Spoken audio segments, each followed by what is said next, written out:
आज हम जिस जीडीएस को जानते हैं, क्या वह सिर्फ एक नौकरी है या ऐसी कहानी भारत के औपनिवेशिक इतिहास से जुड़ी हुई है? क्या जीडीएस आज़ादी के बाद बना या अंग्रेजों ने इसे शुरू किया था? और अगर शुरू किया था तो क्यों? इस वीडियो में हम जानेंगे जीडीएस की असली शुरुआत, एक्स्ट्रा डिपार्टमेंटल सिस्टम क्या था, गांव तक डाक पहुंचाना इतना मुश्किल क्यों था, और आखिर अंग्रेज़ों को ऐसी व्यवस्था बनाने की जरूरत क्यों पड़ गई। अध्याय 1, भारत में डाक व्यवस्था की शुरुआत। कहानी शुरू करते हैं 19वीं सदी के भारत में। उस समय भारत अंग्रेज़ों के शासन में था। व्यापार बढ़ रहा था, सेना को आदेश भेजने थे, प्रशासन को दूर दराज इलाके से संपर्क रखना था। लेकिन एक बड़ी समस्या थी, पूरे भारत में एक समान डाक व्यवस्था नहीं थी।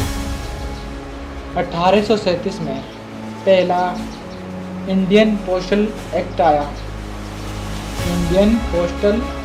आया। इस कानून ने निजी डाक व्यवस्था को समाप्त करके सरकारी डाक व्यवस्था की नींव रखी। बाद में 1854 में आधुनिक इंपीरियल पोस्ट की स्थापना हुई, जिसे भारत की आधुनिक डाक व्यवस्था की शुरुआत माना जाता है। लेकिन समस्या अभी भी बाकी थी। शहरों तक डाक पहुंचाना आसान था, बड़ी सड़कें थी, प्रशासनिक केंद्र थे, कर्मचारी थे, लेकिन भारत की असली हिस्सा गांव अभी भी डाक व्यवस्था से पूरी तरह जुड़ा नहीं था। अध्याय 2, गांव तक डाक पहुंचाना इतना कठिन क्यों था? आज हम मोबाइल से सेकंडों में संदेश भेज देते हैं, लेकिन 1800 के दशक में एक गांव से दूसरे गांव तक खबर पहुंचाने में कई दिन लग जाते थे। उस समय की क्या क्या चुनौतियां थी? पक्की सड़कें नहीं थी, रेलवे नेटवर्क भी सीमित था, गांव दूर दूर तक फैले हुए थे, हर गांव में नियमित सरकारी कर्मचारी रखना बहुत महंगा पड़ता था, डाक की मात्रा भी कम थी। ऐसे ही वजह थी जहां अंग्रेजों को एक सस्ता और व्यवहारिक समाधान चाहिए था। तब उभर के आया एक्स्ट्रा डिपार्टमेंटल सिस्टम। और इसे क्यों बनाया गया? सरकारी समिति रिपोर्टों के अनुसार ग्रामीण क्षेत्रों में डाक सेवा देने के लिए एक्स्ट्रा डिपार्टमेंटल पोस्टल सिस्टम की उत्पत्ति 1866 से 1867 के आसपास मानी जाती है। शुरुआत में इसका दायरा मुख्य रूप से ब्रांच पोस्ट मास्टर तक सीमित था। अंग्रेज की क्या सोच थी? हर गांव में स्थायी सरकारी कर्मचारी नियुक्त करना महंगा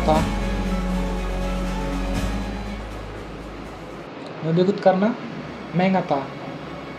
गांव के ही किसी भरोसेमंद व्यक्ति को डाक का काम दिया जाए, उसे पूरा वेतन नहीं बल्कि छोटा सा भत्ता दिया जाए। वह अपना दूसरा काम भी करता था, लेकिन स्कूल चलाना, दुकान चलाना या खेती करना, रात में उसको काम करने पड़ते थे। यही था एक्स्ट्रा डिपार्टमेंटल सिस्टम, मतलब विभाग की नियुक्ति कर्मचारी नहीं बल्कि विभाग के बाहर से लिए गए स्थानीय एजेंट थे। अध्याय 4, पहले जीडीएस कौन थे? शुरुआत में इन्हें आज की तरह जीडीएस नहीं कहा जाता।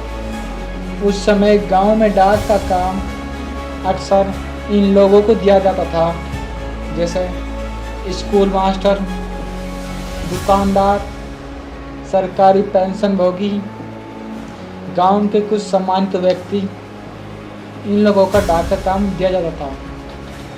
समिति रिपोर्टों में उल्लेख है कि 1880 तक ऐसे लोगों को डाक कार्य सौंपा जाता था। उन्हें मिसलेशियस एजेंट कहा जाता था।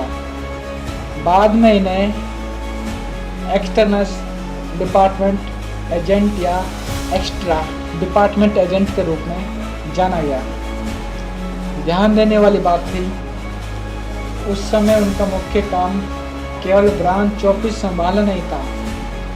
आज की तरह बैंकिंग, बीमा, डिजिटल सेवा, आईपीपी, पार्सल नेटवर्क नहीं था। एक्स्ट्रा डिपार्टमेंट का असली मतलब क्या था? बहुत कुछ लोग पूछते हैं, एक्स्ट्रा डिपार्टमेंट क्यों कहा जाता है? इसका मतलब था, यह डिपार्टमेंट और पोस्ट के नियुक्त कर्मचारी नहीं थे। इन्हें पूरी तरह सरकारी वेतनमान नहीं माना जाता था। इनकी ड्यूटी सीमित घंटों तक होती थी। ये स्थानीय स्तर पर डाक सेवा चलाते थे, यानी सरकार ने गांव तक सेवा पहुंचाने के लिए एक कम लागत वाला मॉडल बनाया था। 1906 का बड़ा बदलाव। समिति रिपोर्टों के अनुसार 1906 में डिस्ट्रिक्ट पोस्टल सिस्टम समाप्त कर दिया गया। इसके बाद विलेज पोस्ट ऑफिस के नाम से बदलकर ब्रांच पोस्ट ऑफिस कर दिया गया। यहीं से ग्रामीण शाखा डाकघरों की पहचान मजबूत होने लगी। समिति रिपोर्टों के अनुसार 1906 में डिस्ट्रिक्ट सिस्टम समाप्त कर दिया गया और तभी ये ब्रांच पोस्ट ऑफिस के नाम से उभरा। और इन्हें संभालने वाले एक्स्ट्रा डिपार्टमेंट एजेंट मुख्य रूप से गांव क्षेत्र में ही काम करने वाले लोग थे। और अध्याय 7 1931 की जहांगीर कम्युनिटी। 1931 में जहांगीर कम्युनिटी बनाई गई थी। इस समिति में एक्स्ट्रा डिपार्टमेंटल व्यवस्था के विस्तार की सिफारिश की गई है। रिपोर्ट्स के अनुसार इसके बाद यही व्यवस्था बड़े पैमाने पर अपनाई गई और कुछ शहरी क्षेत्रों में ईडी एजेंट नियुक्त किए गए। ईडी एजेंट मतलब एक्स्ट्रा डिपार्टमेंटल एजेंट। यानी 1931 के बाद यह सिर्फ छोटे गांव की व्यवस्था नहीं थी, बल्कि डाक विभाग के बड़े नेटवर्क का हिस्सा बनना लगा। आज़ादी से पहले कितने ईडी एजेंट थे?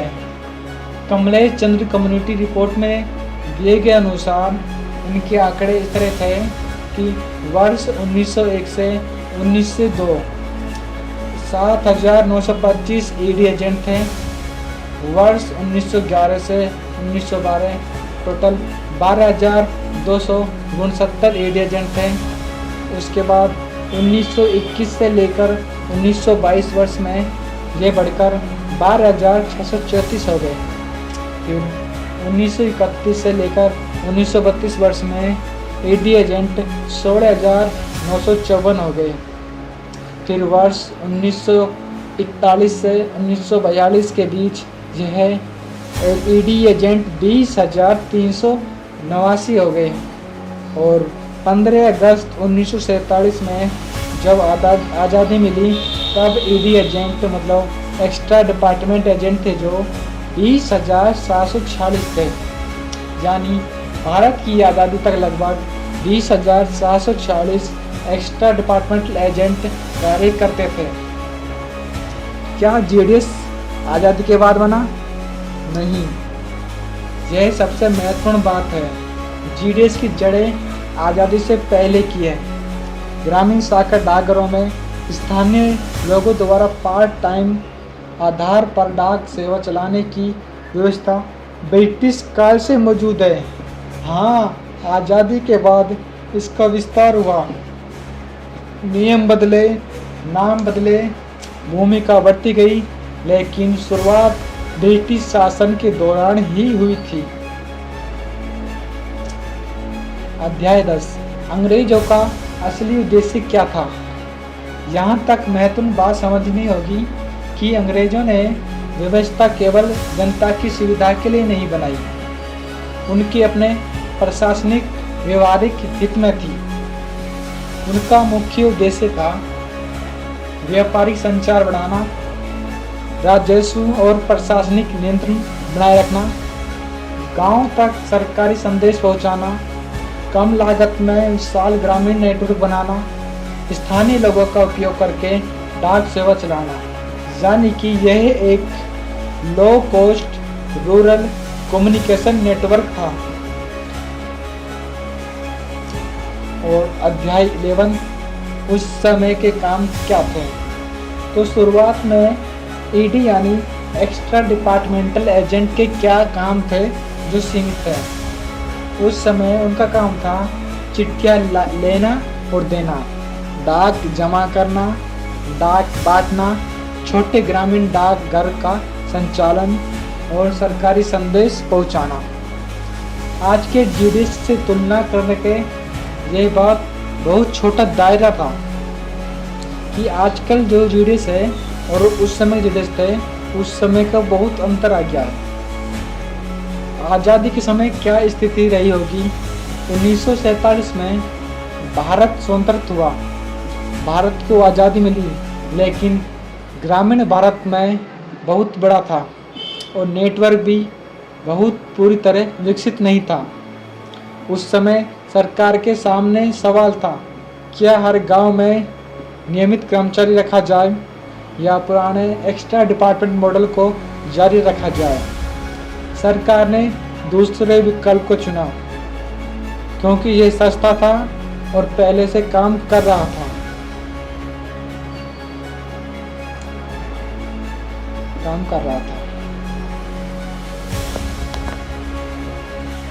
तो दोस्तों, जितने भी मेरे जीडीएस भाई हैं, तो उनके लिए बता दूं कि ये अपना पहला पार्ट है।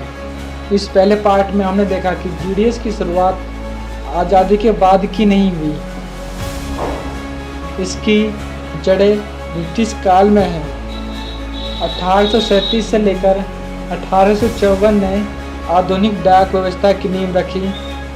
1866 से 1867 के आसपास ग्रामीण डाक सेवा के लिए ईडी एक्स्ट्रा डिपार्टमेंट सिस्टम विकसित हुआ।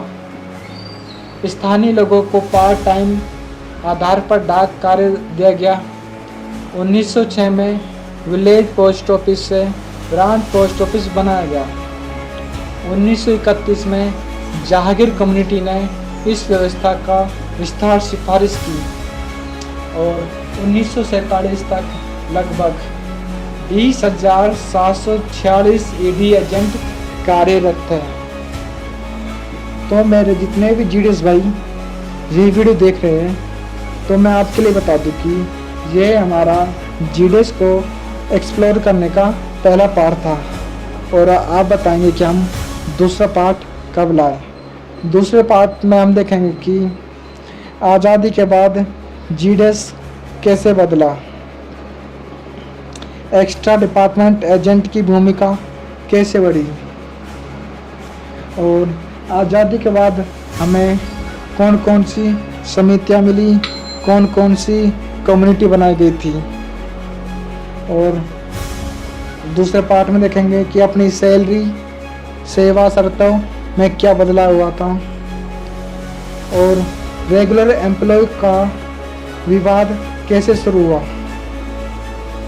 कि रेगुलर एम्प्लॉय बनाया जाए नहीं बनाया जाए, उस पर जो विवाद था उस पर चर्चा करेंगे।